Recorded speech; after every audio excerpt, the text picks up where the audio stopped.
Thoughtless, casual gaming. Thoughtless, casual gaming. Thoughtless, casual gaming. Thoughtless, casual gaming.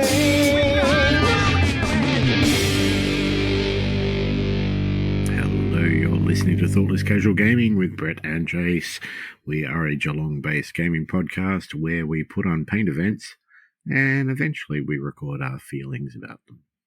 In our defense, this is a lot more punctual than previous attempts. Yes, the last one, let's not talk about the last one, but this is pretty good. We finished this at the end of March. We're only a couple of days into April. It's a week. This is good. This is good for us. This is rock solid. This is punctual. It is timely. It is all of those things. None of the things that we're known for. Maybe we should put it off another 6 months. No. Well, let's just record it because we're recording it now anyway. So let's record it and you can put it out in 6 months. Whenever. Yep, sold. All right, cool. So we did a paint event. We ran it over February and March, and this paint event was Paint a Story. Which is weird, right? Because stories are fundamentally not necessarily a visual medium. They could be an audio format or some kind of song. But rock ballad is what I was thinking. Oh, yes. Why have we not got anyone to compose us some kind of epic, rock theatre extravaganza with an itty-bitty Stonehenge and anyway. Yes, to the theme of Dragon Force. This would be the best on a mandolin. So, paint a story. The whole idea is often people just paint a model and it's like, there's a model I painted and that's cool. But what's cooler is when people paint a model and there is some kind of background, there's some kind of story, there's some kind of headcanon, and often that's a thing that people have. Or there is a really good reason that someone has painted a model. It's not just, here's a thing I did. But it was sitting on my desk for 6 months and I finally decided to put paint on it. Yeah, that's not a story. That's the story of every single model ever, right? I wanted just to hear some of that. I just wanted to hear some of the whys and some of the fun stuff about these cool, the stories that we get out of it. So that was the idea. Same concept. Start with something that's not painted, paint it, post it, and then make something up about it. And that was as strict a guideline as we give. Mm-hmm.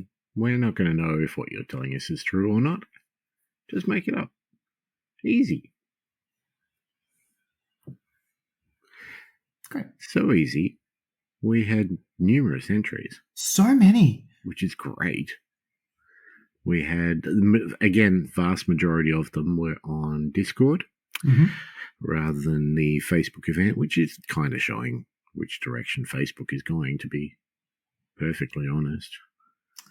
Yeah, and look, also a really good call out to say that if you're not currently in the Discord and you want to see some really cool hobby and you want to get involved in that, now is a great time to just hit pause, go to the show notes, click the little link that says we have a Discord, and jump in there and meet all these wonderful people and share your own hobby and do things. Absolutely perfect. You go do that. We'll wait.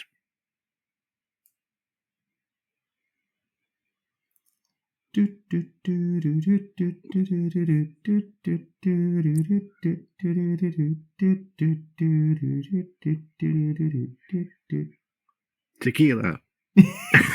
All right. So, now that you've done that, you've joined in, you've seen all these wonderful things that we're going to be talking about, let's talk about them.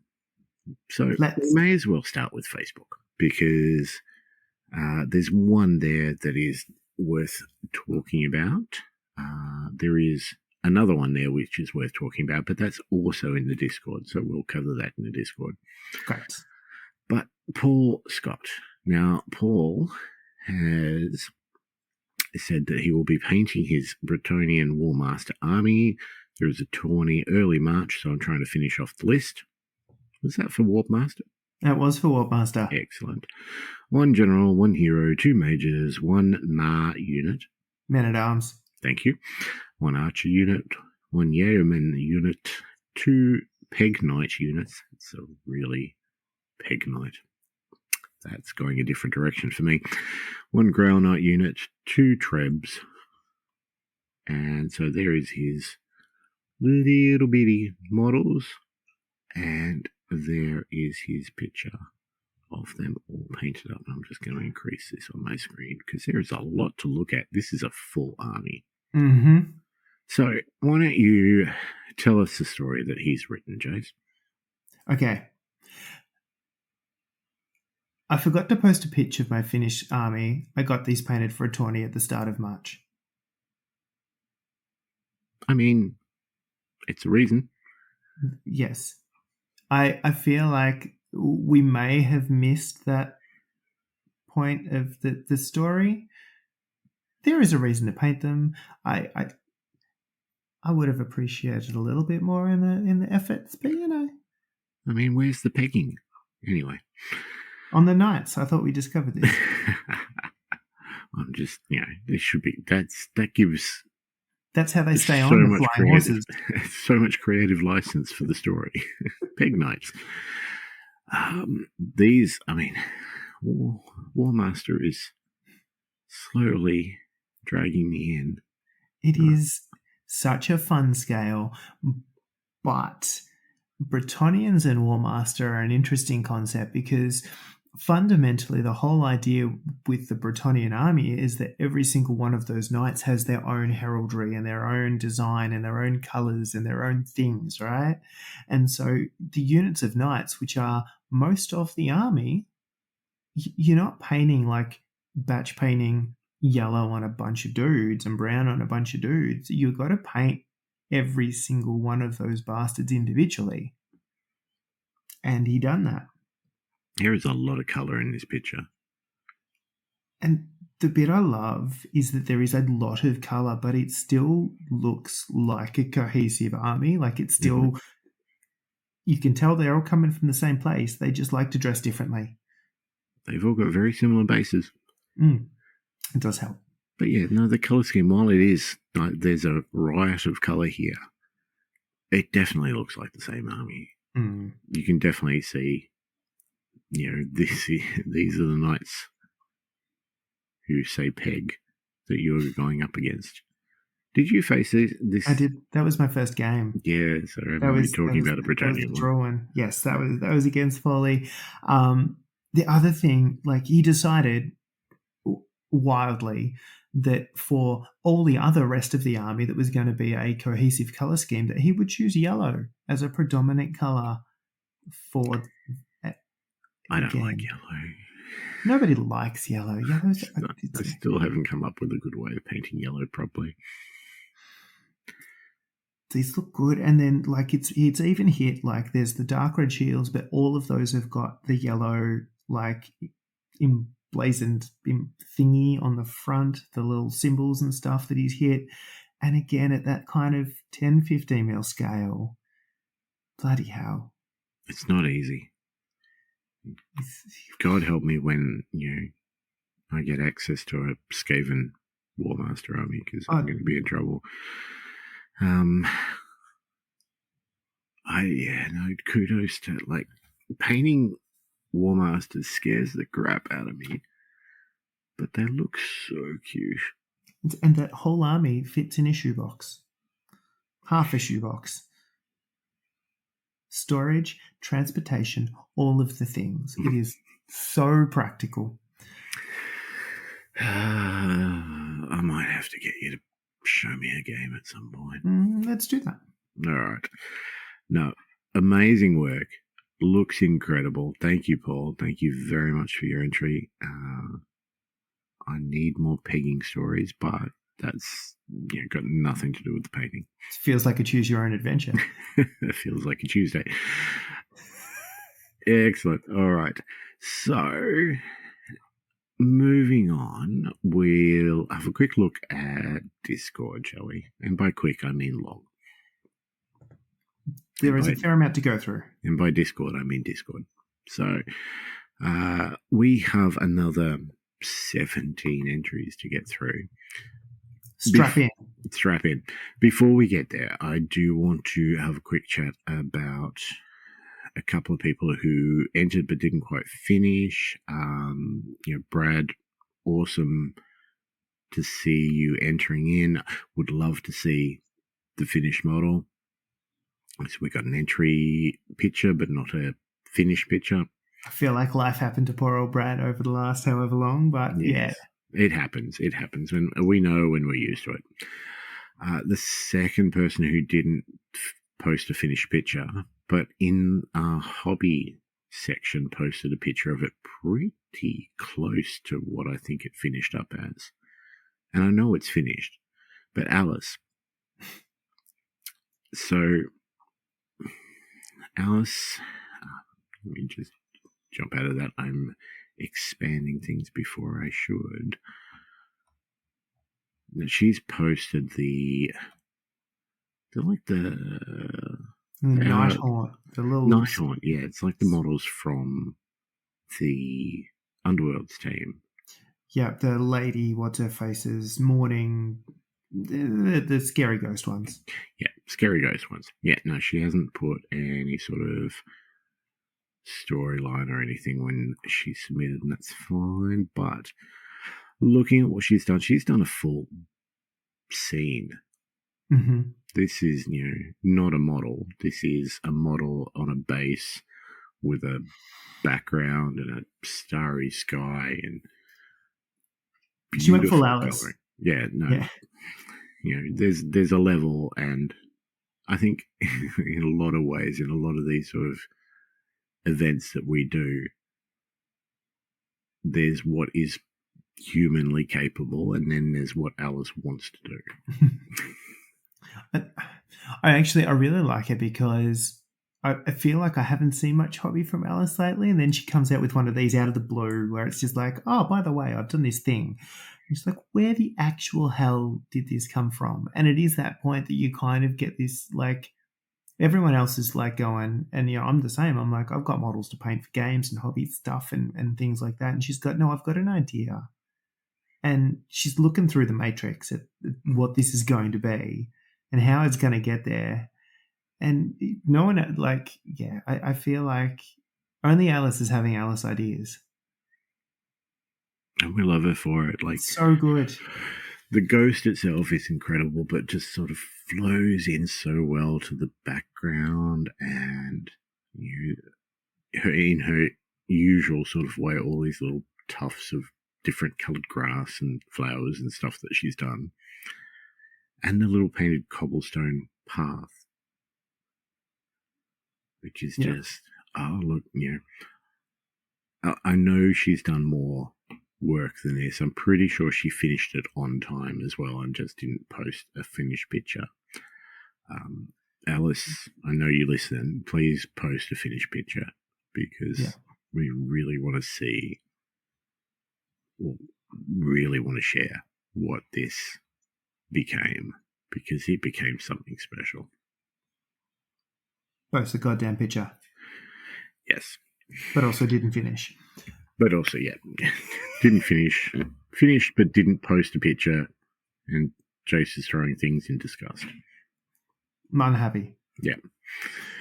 All right. Getting to people who did finish. First one that we're going to talk about is Archie. Now, Archie, and I'll discuss this while Jace finds the spot in the multiple I've got pictures. Beautiful. I've got the pre, and here's the post. Yeah, which is, pretty close together, which makes things nice and easy. I love that. So, Archie has printed off a spaceship, the White Star, which he has apparently had on his table for 5 weeks, and then decided to do it as part of the paint event, which is perfect. The story of the White Scar. A mate is a massive sci-fi buff. I like to get him things that his work does not sell. He requested this in January, 50 plus hours of printing. I've been procrastinating this as I did not want to stuff it up. He has a major birthday in 2 weeks, and he asked for it to be his present. No pressure. It has been all systems go. Also looking to laser cut a case for it. That pressure I feel so strongly. That whole I'm doing it for somebody. B, it's something meaningful for them. C, it's a 50 hour print that if it all goes pear shaped, like doing that again's not happening. So yeah. Like, now I know he told me where this ship is from, and I can't for the life of me remember. But it is a sci-fi ship. Babylon 5? That sounds it's a familiar. I was Babylon pretty sure it 5. was a Star Trek one. Yeah, it's a Babylon 5 one. It's an impressive looking ship. It's fucking huge too. Like, and there's stuff going everywhere, and it's this real mix of like curves and detail, and so many curves. I'm trying to work out it's got some kind of funky texture to it. There's I just don't know where else it would be from. Like, it is definitely one of those Babylon 5 Star Trek-y kind of things where it's just like, whoof, you wouldn't want to get that stuck in the wrong orifice. It's not that sort of toy. It is. You just not. display it. It's like, so he's got, purples and whites, and it's sparkly. It looks very sparkly to me. I'm trying to work out if that's through because he's done he's custom done an acrylic laser cut case for it as well. Mm-hmm. So it's like fully enclosed in this pretty like a display box. But then like the purple on it almost looks like a camouflagey kind of pattern on it. So it's textured. It's just, it is exceptionally alien. Mm-hmm. It is, and the quick Google I did of the reference photo, because I had no fucking idea what this was, if we're honest. I'm like, oh yeah, no, that's the thing. I see exactly what's going on here. So, I mean, I feel like if that is a thing that somebody was a fan of and they understood the reference, unlike us plebs, like, you look at this and go, my God, that's the thing from the show. It certainly is. Like yeah, it's just a very sleek and aerodynamical looking ship. I mean, I understand the level of pressure that he's put on himself. A, to give it to a gift. B, a milestone birthday. So all of that kind of stuff. But he has nailed that. Like, there was zero need to be stressed about the delivering the promise. And it looks fantastic the way it's displayed too. So with it looks like he's got like a black perspex on the bottom. Yeah. And the stands that are holding the ship, again in the black, just, make that thing pop out of its case. Really, really nice. But, it is just the extra touches like that where it's like, here's the thing. And you could have bought this in a store, right? This could have been the display version of, show off. I mean, this fancy laser cutting. Archie just takes that. He takes everything to the next level, doesn't he? Mm-hmm. Yeah. He's cheeky like that. Starts, like, 3D printing, and then all of a sudden he's designed a house or something. I don't know. He takes everything to that next level that none of us even consider. And this is just another example. Glorious. I have a suspicion that there is a very happy friend. Mm-hmm. I would hope so. Otherwise, there's disown. Great. Yeah. All right. Next one. We have Clinton. Well, he was disqualified. Well, I mean, that goes without saying. But he did give us a story. He did. Does this count as a did not finish, though? No, I don't think it does. I think it. I think the story matches the model pretty well. So, and we did ask for limericks, didn't we? I didn't ask. I think we may have suggested it was an appropriate thing that someone could do should they so desire. And in full Clinton fashion, he has embraced that. He has indeed. Would you like to read this one? There once was a man from Nantucket, and his ball, he liked to chuck it. I'm in the middle of packing. This paint event, I'm slacking. Wait, I'm disqualified already? Well then, fuck it. Everything we expect from Clinton. And he knows.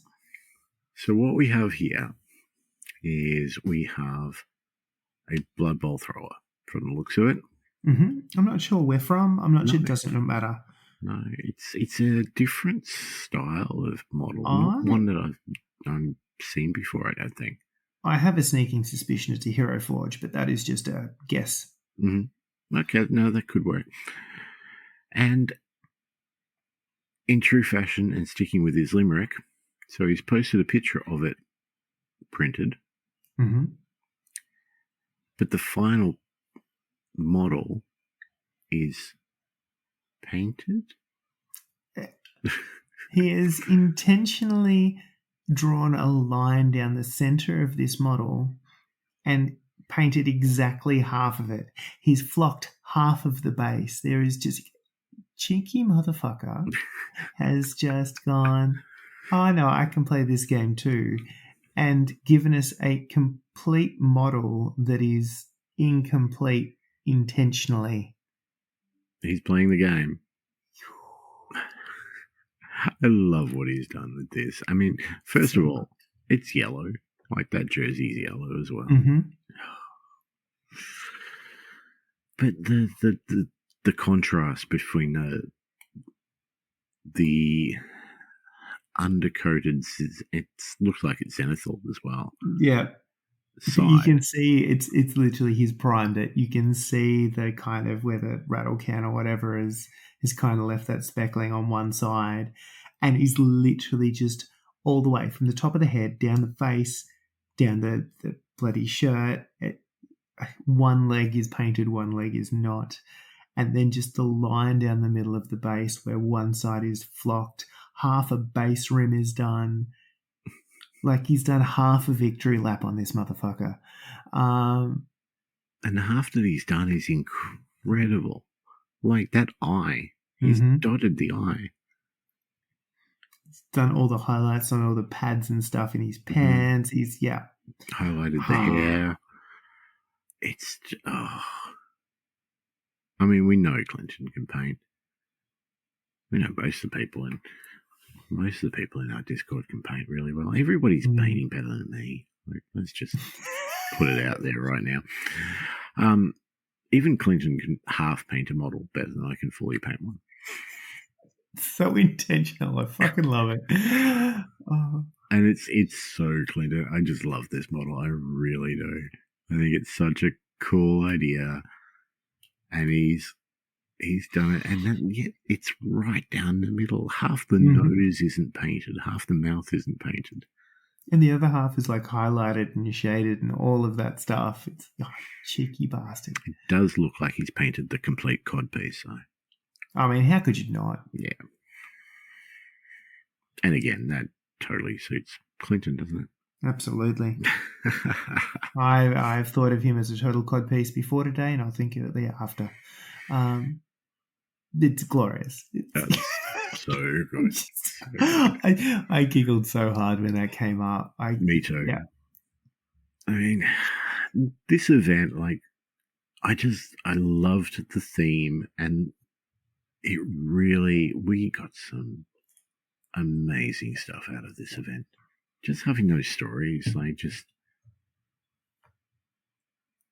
whether the story is, I'm too busy packing, so stuff your stupid event, or it's one like Yelves. So Yelv, now Yelv was one of our winners last event. Here is my complete submission, named Tragedy at Avanagas. I don't care if I'm not pronouncing that correctly. First story is purely visual. I hope I have caught a snapshot in time of the last moments of this battle, the swarming aggression of the Tyranids versus the determination and will of the Space Marines. Second story is the lore. Scythes of the Emperor are a Space Marine chapter based in the 40k universe who faced off against the Tyranid swarm many times and lost quite often. This tactical warsuit of the Third Company is operated by Brother Marcus, deployed to the Imperial world of Avanagas to hold off the Tyranid hive swarm to allow recovery of relics before the world fell. Brother Marcus will be remembered as the last Space Marine defending the outer perimeter, giving precious time for his fellow Marines to conduct their mission. Unfortunately, no Scythes of the Emperor Marines made it off-world. As written in the... So he was shit at his job. Yeah. Okay, great. Yeah. As written in the scripts of the Tragedy of Avanagas, third story is making of, but this is already getting too long to read, so I'll email this to Jason Brett and they can be bored by my words. Cool. And we were. So, Yelp's submission was the Dreadnought. Mm-hmm.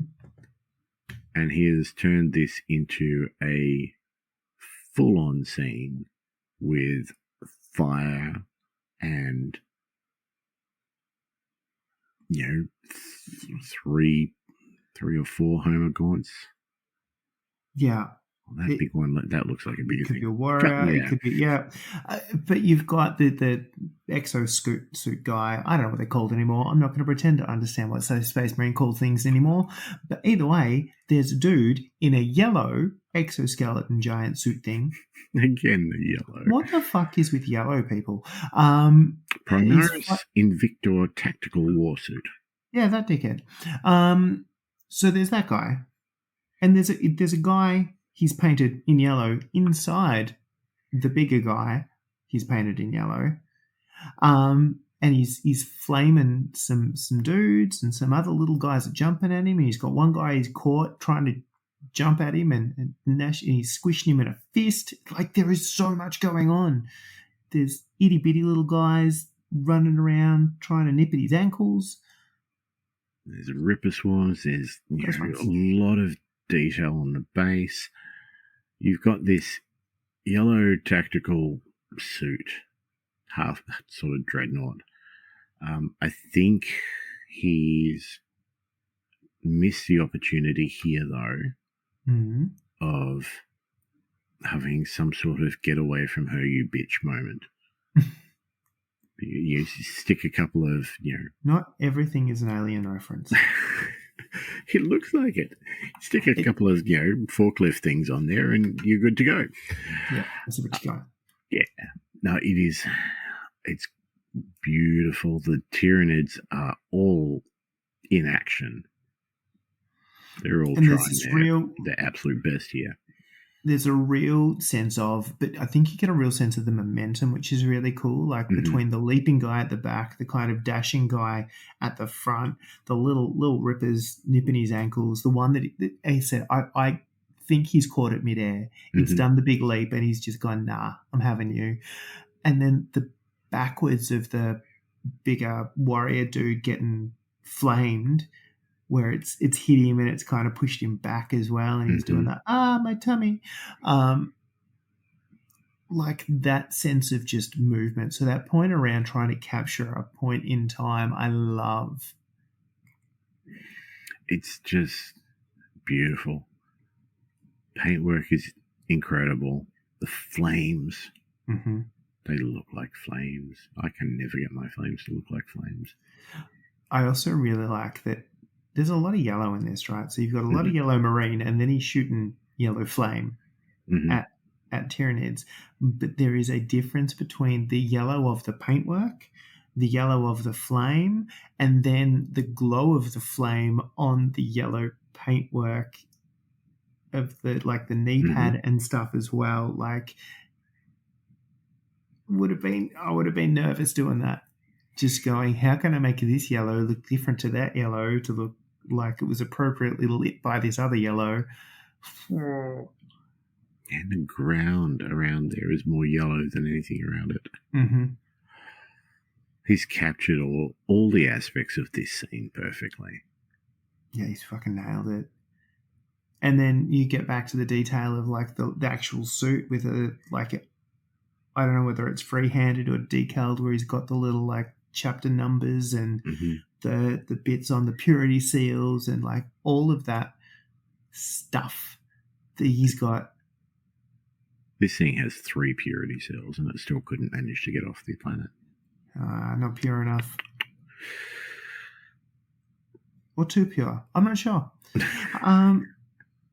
We don't run away. Stand.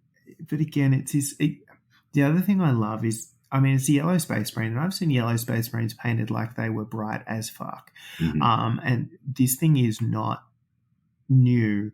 It is not clean. It is not its first rodeo. And I think the way he's painted that, and you get this kind of sense of this kind of gritty, oily, worn, tired kind of thing going, no, all right, I got this. I'm going to stand here for one more time and we're just going to roast some bug.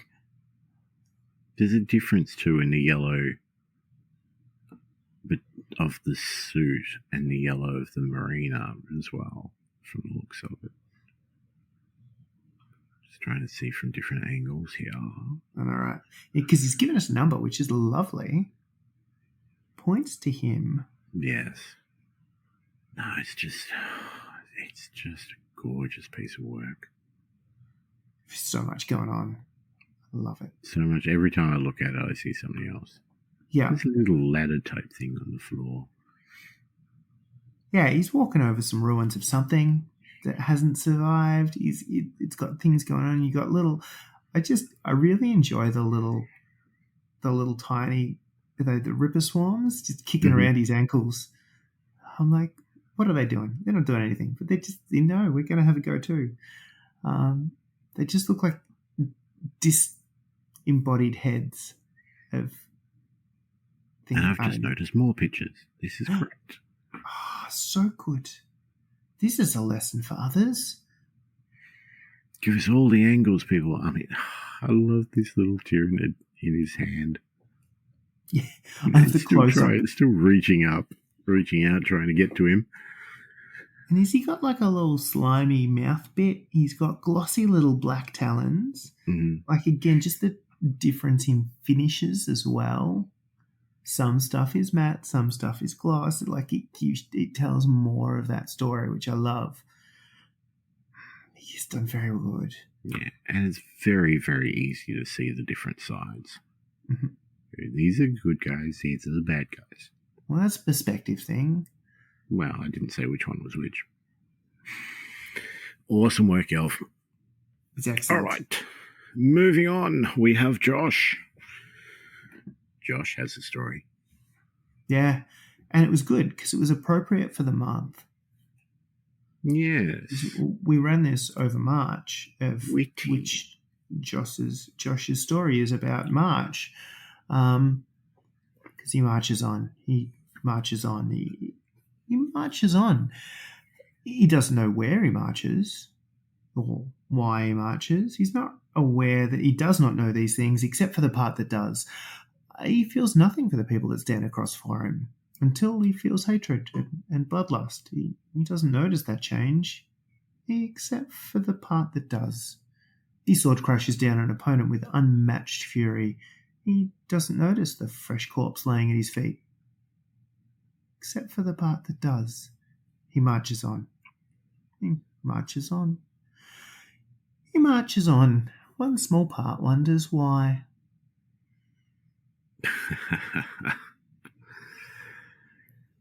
That could be set to some 80s power metal ballad. It could be. It could also be read by David Tennant so much better than I could ever do. Josh has done another skeleton. Josh is getting good at these skeletons. He's doing very good at skeletons. And this skeleton is, got half a head. He's wielding a nice, brand new looking sword.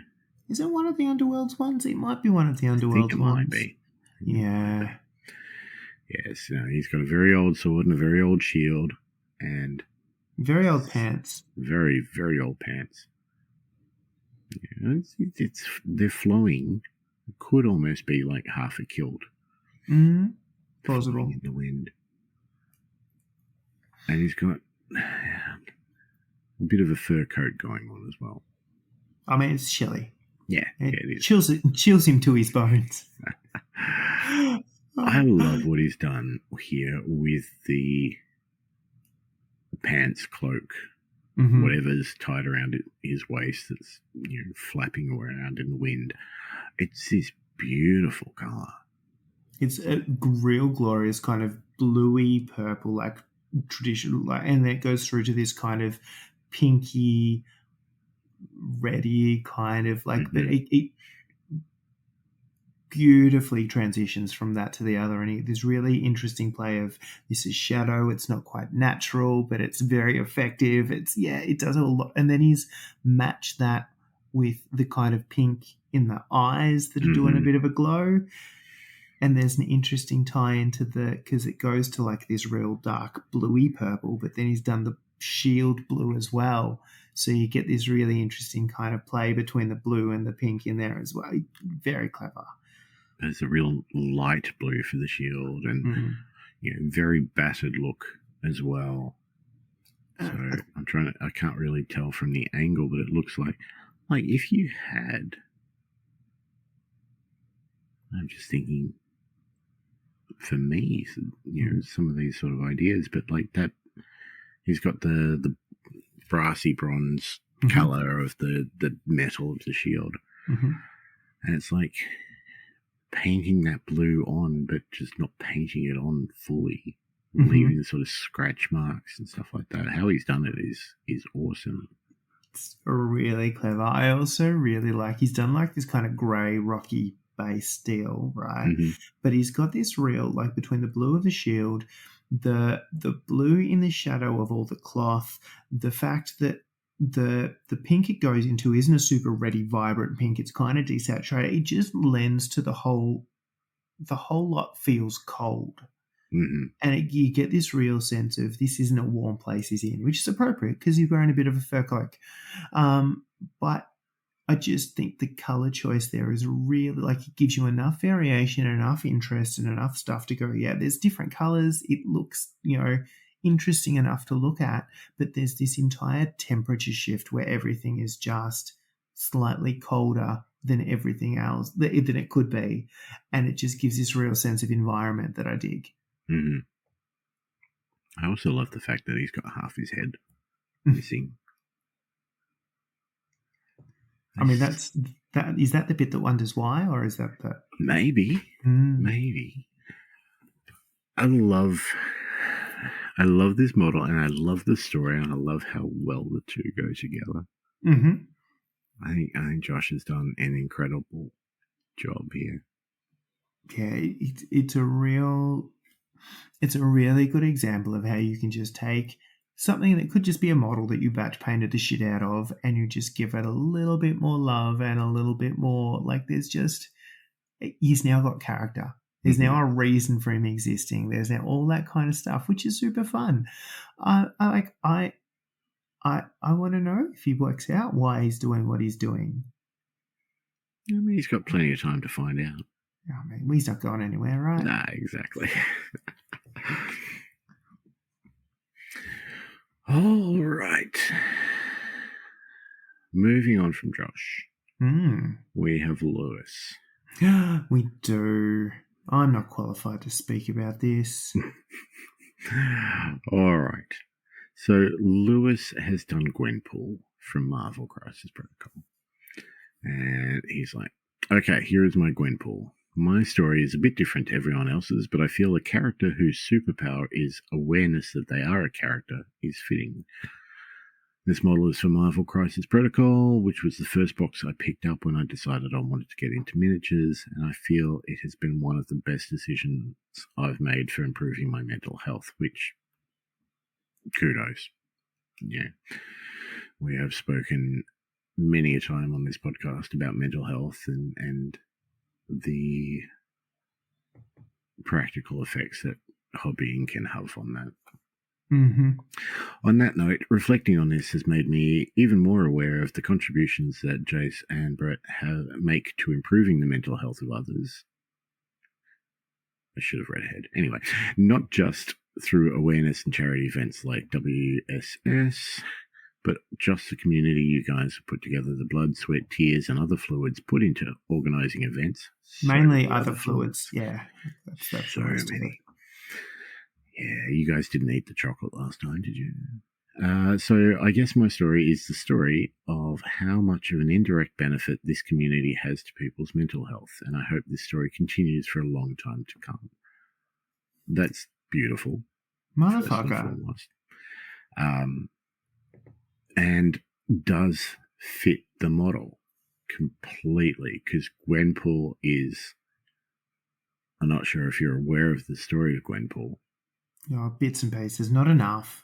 Basically, she's a teenager who reads Marvel Comics in a world not unlike the one where the Marvel Comics are set. And she, I forget how, but she gets transported into the comics world. Mm-hmm. But she knows she is living inside a comic, and therefore anything can happen. Mm-hmm. And, she has been a villain, she has been a hero, she pretty much can make anything happen because she knows that realistically, she's in a comic. There's no real danger. Mm-hmm. And she can do what she likes. I love how much this model sums that up too. Yes. First of all,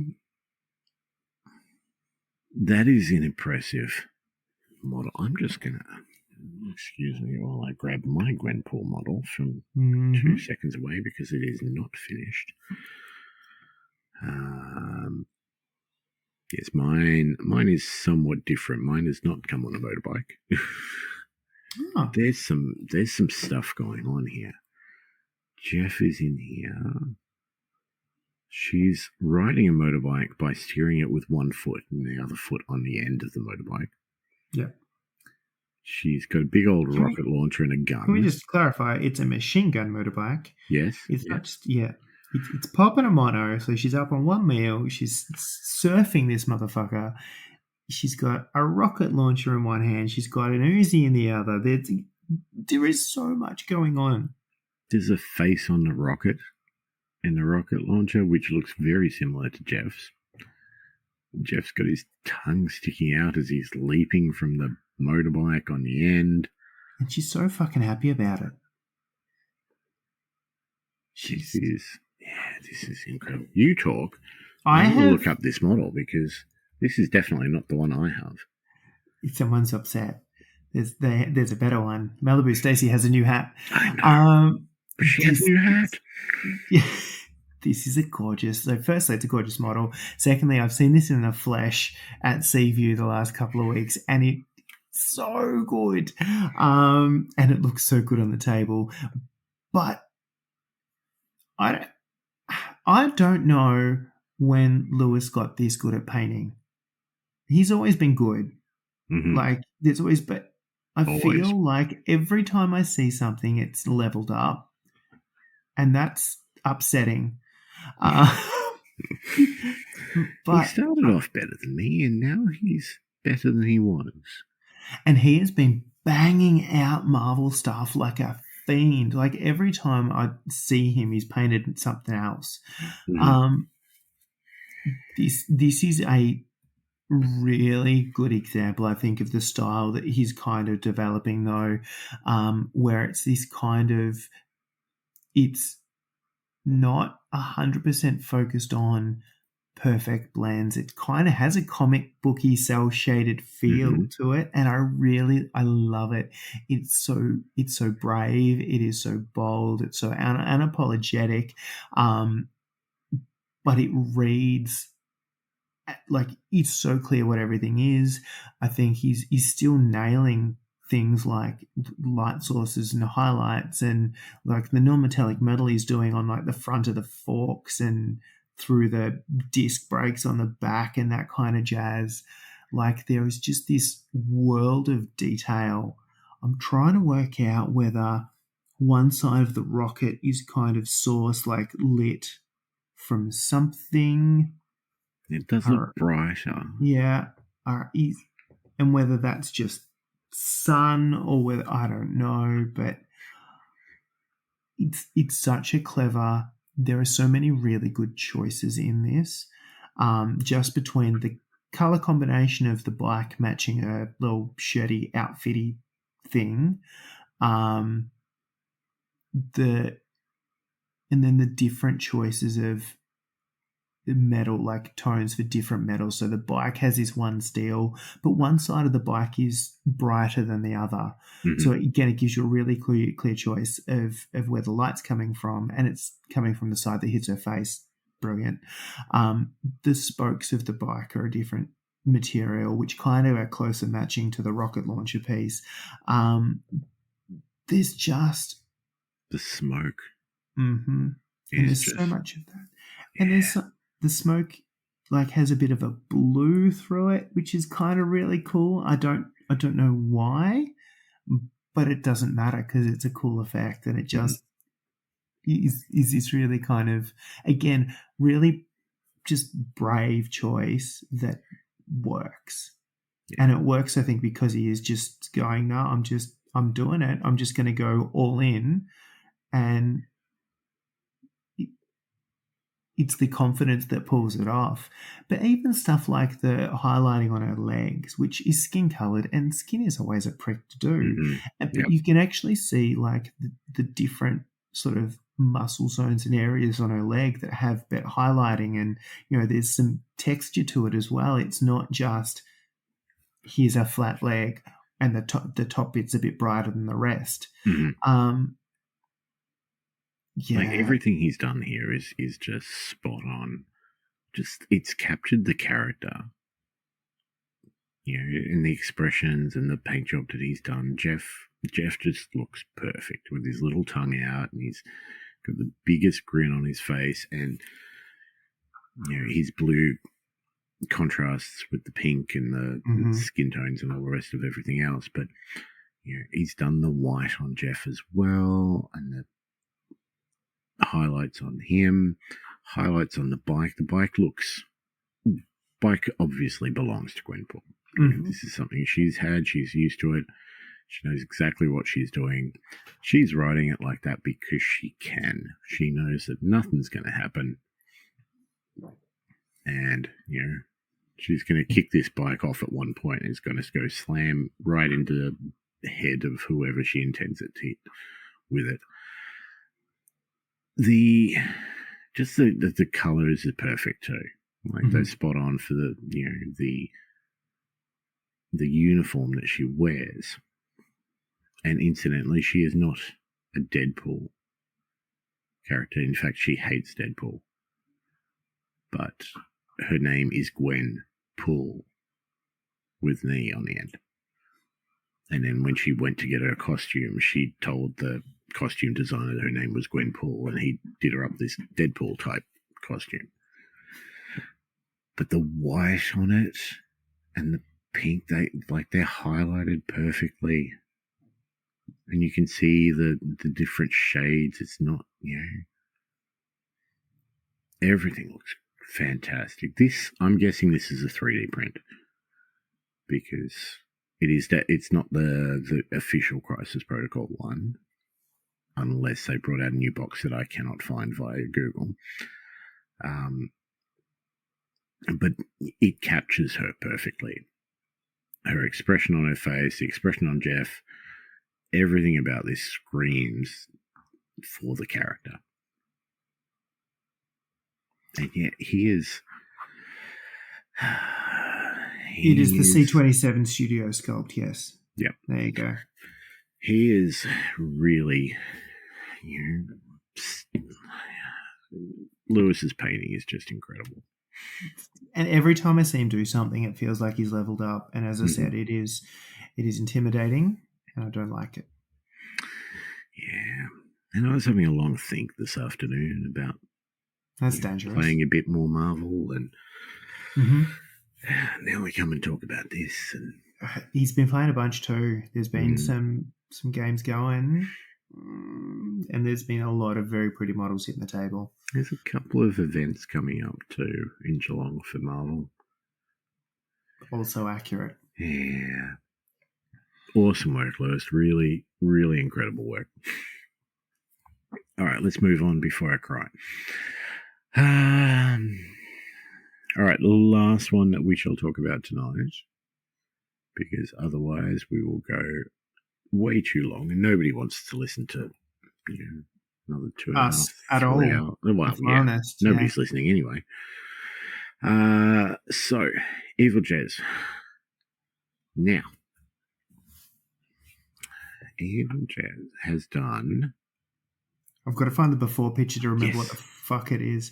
It is. Scroll. This is great podcast material. Here it is. A modified Dweghorn Helldrake I'll be using as a proxy for an Orgoth Garglast for War Machine. Mhm. I don't know what any of those words are. I know what War Machine is. Correct. Yeah. So that's a lie. Incidentally, I read an article today about how War Machine is coming back. It's been taken over by a different company. Yeah. So is recently. Pogs. Remember Pogs? They're back. Alf. He's back in Pog form. I enjoyed War Machine when I first started playing it. Yeah, and it's been picked up. Is getting a lot of love. It feels like the new edition is a thing. Jez is definitely locally championing it and really pushing it, and happy to sort of, if people are curious, he is happy to nudge them in that direction, and enable in all of the right ways. But the actual model here is a confrontation model. Okay, yep. So, not conquest, the last argument of blah, blah, blah. Titles. Yeah. So, they have like a fire dwarf army, and this is one of their big fire dwarf beasties. So, Conquest is already like 40 mil scale. It's bigger than other stuff, and it is a big old beastie for that. I've seen this sucker in the flesh as well. It is huge. It is a large piece of plastic and things. It is a gorgeous looking model. Is it the full model, or is it sort of half of it? Okay. It's kind of coming up out of the ice and snow and sea and stuff. So he's like, the actual model is bigger again, and he's lopped it off at kind of the waist and pointed it like it's climbing up out of the ground. And then added this giant sort of harpoon launcher thing to the back and extra bits and shits. He's given it. There's multiple heads, like he's got a head swap on it as well that's magnetized on. Oh, really? Yeah. So you can see there's one head that's kind of just yelling, and there's one that's got little tongue bits hanging out. There's so much going on with this. So much tongue. Which, I mean, no one's angry about, really. No. Is there ever too I much? see the angry old man yells at clouds. Yeah, there's yelling at cloud, and then there's tongue in cloud, which is never a kung fu move I learned. Oh dear. It's a beautiful model. I mean, at least the way he's done it is just incredible. I love this base. Mm-hmm. I love the fact that he's kind of gone for, like, again, it's a gaming model. It's for his War Machine army and all this kind of jazz, but there is a story in just it crawling out of the depths. Mm-hmm. And my God, it'd be huge if it was the whole thing. It's large as is, but this whole idea of this thing crawling up and doing horrible things to its, not friends. It looks like one of those things that could be almost like a Beast of Nurgle, where it's just wants to play. It's a friendly thing. It just wants to play. Well, it's especially 20,000 tongues and very big claws and He missiles just and stuff. doesn't understand his own strength sometimes, and then every once in a while he gets excited and a missile fires off. Like, I get it. We've all been there. You get a bit Oh, yeah. excited, you fire off a bit quick. But it is so cool. I love the color scheme on this too. So you've got your earthy sort of browns for the skin and the darker browns for like the scale bits on the on the creature itself. You've got your almost whitey bone color armor on the beast itself, and then this beautiful rock coming out of the water, deep blue water with plenty of wave action going on there, as you would expect with this thing coming out of it. Yeah, they're not becoming seas. No, they're really clever, I think, at that point around. He's kind of kept this kind of earthy, bony texture for the armor, which I don't know is natural, but it kind of almost feels like exoskeleton, but it could not, like, it just keeps the model in, like, it has a definite color scheme, it has a different palette, it has a definite kind of, like, it doesn't look like someone's just bolted on something from somewhere else. And then there's these little funky bits of metal just to keep it interesting and just to keep it like between the missile launchery thing and the little, I don't know, ray gun laser zappy thing on the side. I'm not going to pretend to know what these things are. Guns. They are. They go pew. But again, it just keeps that little bit of interest. It gives it that little bit more, you know, there's just some stuff going on.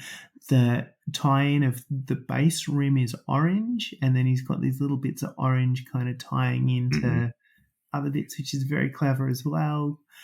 So again, it doesn't look like the base is out of place. It's not just a random model tucked onto an orange base, but it's got this color tie-in.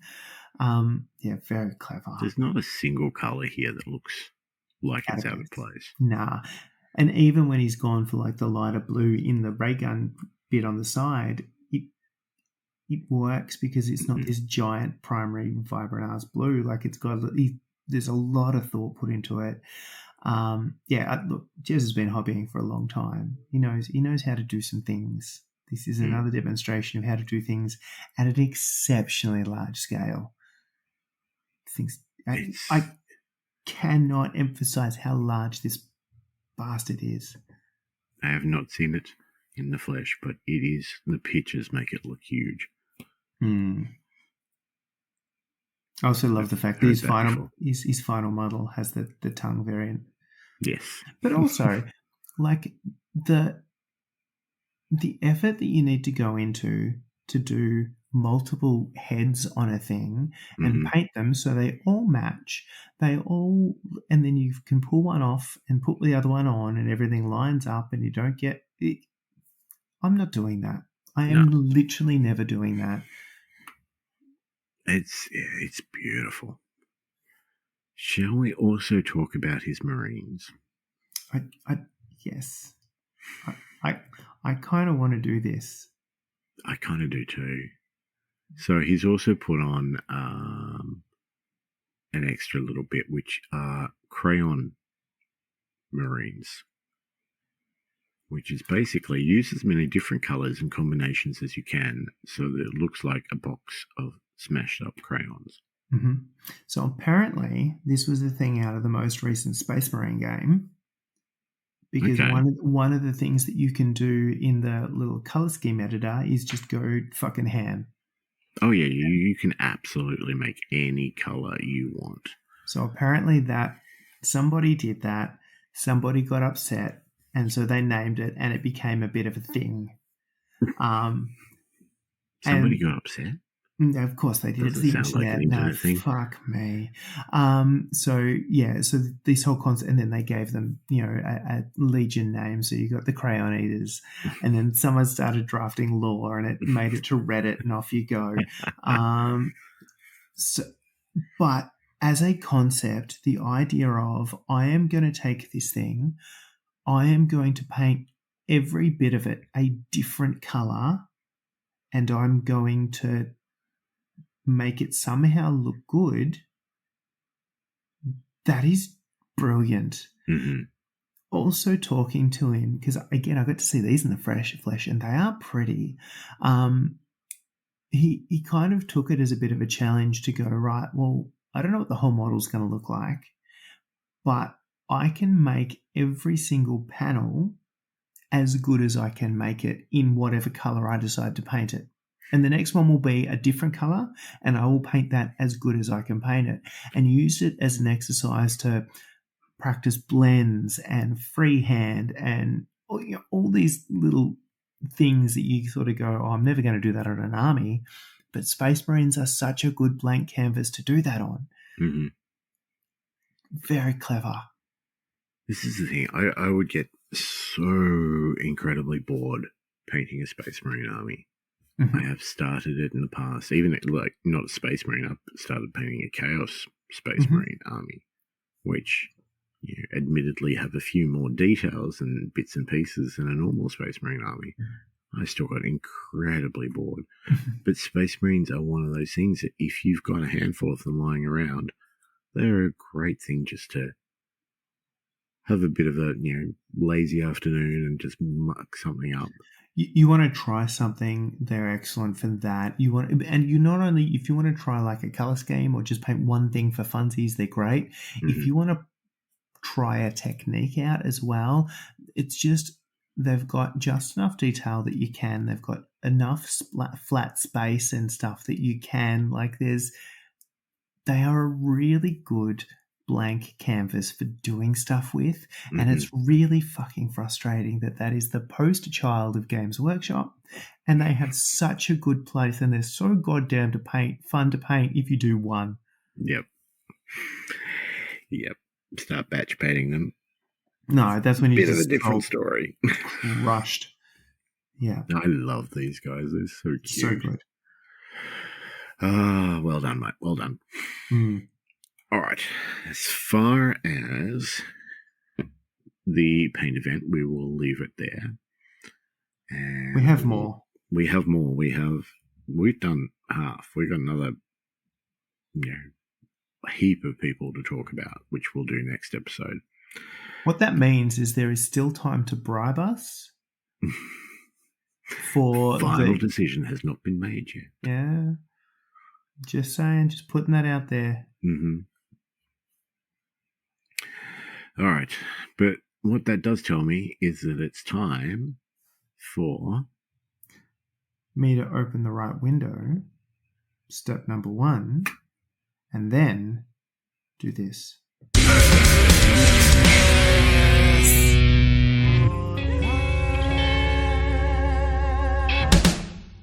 Beautiful. Seamless, as always. I was busy looking at Marines and I had to go back to the thing, and I was not at all prepared. I feel like that really does set us back, though. Like that kind of brings us back to the level of professionalism that I would expect. So Yes. We've been talking about other people's professionalism. Let's get back to ours. This is much better. All right. So, have you got any of this or that for me? I do, week? And it is a simple one. It is a classic one. It is a tale of as old as time itself.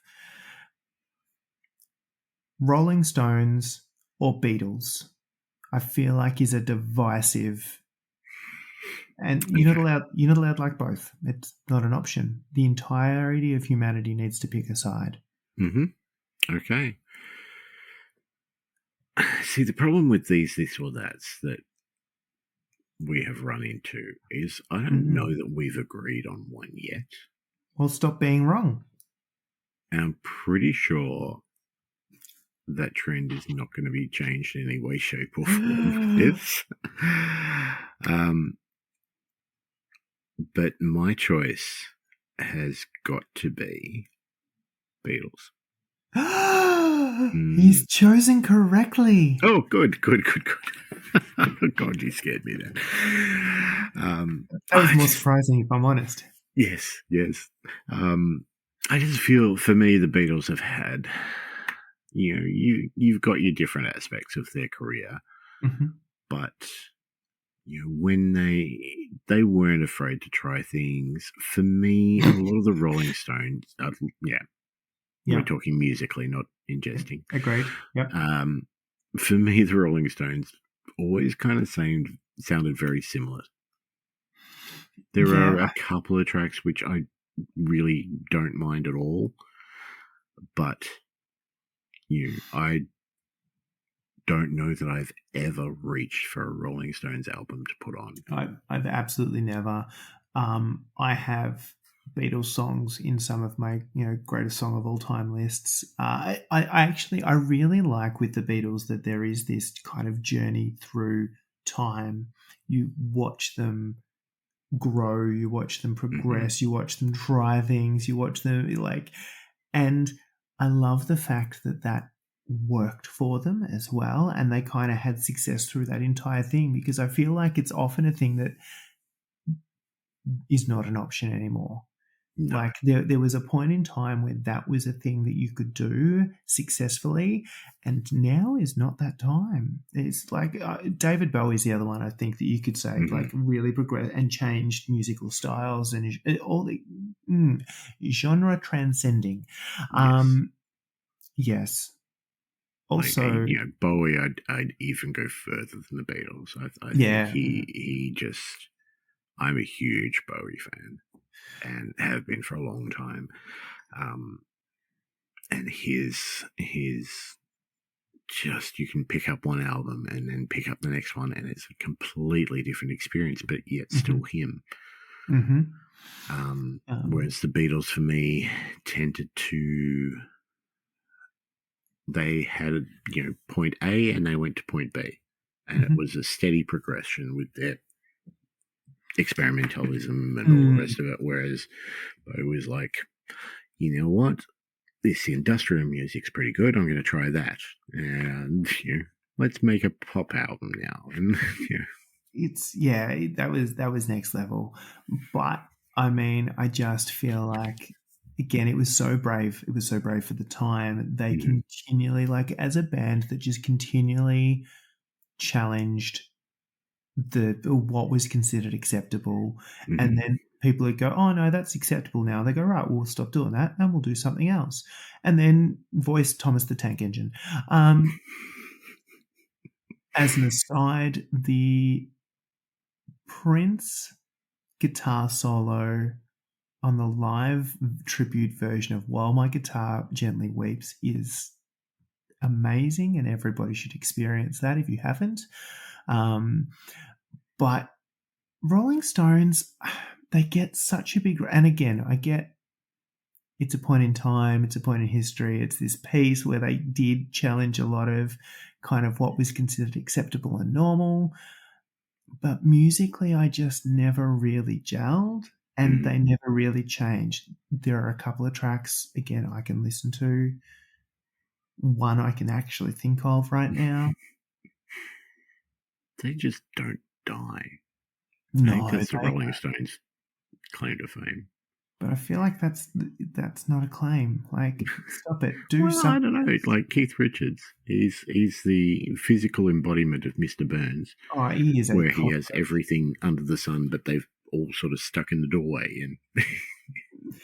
And I will again say, if you listen to, there is a backing vocalist that they get on Give Me Shelter. That is one of the songs I love, not for the Rolling Stones, but listening to this. So apparently the story there goes, there was this session vocalist that they were recording the album, they'd locked themselves in a studio, they were doing it all night, they were losing their mind. They called this woman up at like 3 a.m. or 4 a.m. She toodles on down to the recording studio, half awake, dressing gown, and just belts out this. And if you get the isolated vocals, you can hear her voice being like, "Bitch, I'm asleep." And they kept it like, there's this imperfection, there's these cracks, there's this real rawness to it, but that's the bit on the song I love. The rest of it, I'm like, Rolling Stones are doing Rolling Stone things. Yeah, that's my story. Yeah, no, Beatles is absolutely the correct answer. Excellent. Wonderful. Excellent. We'll chuck that in the Discord and see who else gets it right. But that will pretty much do it. While we're talking, while nobody's listening, Thoughtless Bowl 6 tickets are on sale. Mm-hmm. It's up. It's happening. It's going ahead. We're going to have some fun with sevens, which is realistically the best way of playing sevens. I mean, it's the only way you can play sevens, right? Yes. So, but yeah, no. Blood Bowl for fun. mm-hmm. So much fun. So if you like the sound of a very easygoing, casual tournament for sevens, 21st of June at the Esplanade. Tickets on sale now. Details are on Facebook and on our Discord, which you joined during that brief pause that we did before. Look what we did there. We knew. Yep. Now we know. saw you coming. I will get also a new giveaway going up on Facebook. I have organised it. I just need to actually make the post. So have a look for that. Again, Facebook or Discord. And I'll get that up shortly. Anything else you want to talk about? Nah, people have heard enough from us. Nah, exactly. As always, thank you very much to our Patreons for their continued support, even though we suck. Again, thank you, as always, to our Thoughtless Patreons, Alice, Archie, Craig, Gertzie, Jared, and Kingsley. You guys rock. Too much. Stop it. Too much. That's it from us.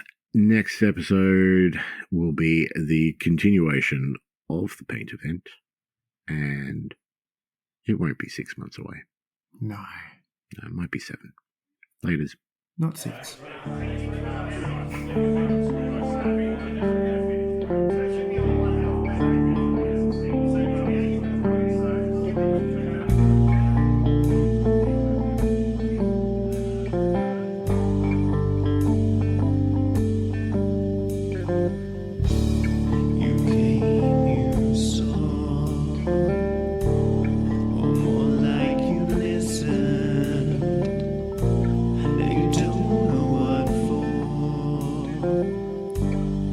Time's gone, you've given, and there's no getting back. A failed investment, the quality lacked. It was barely coherent.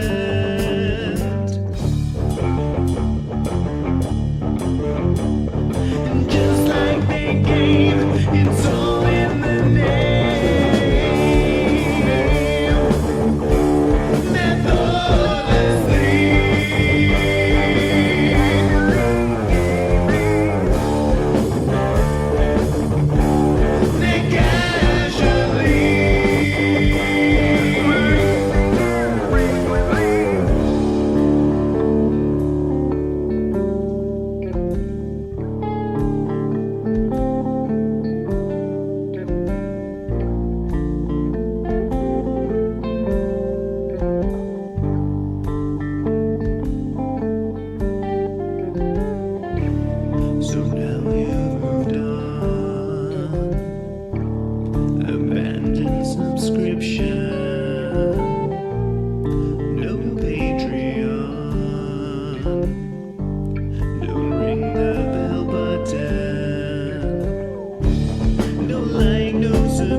Just like they gave, it's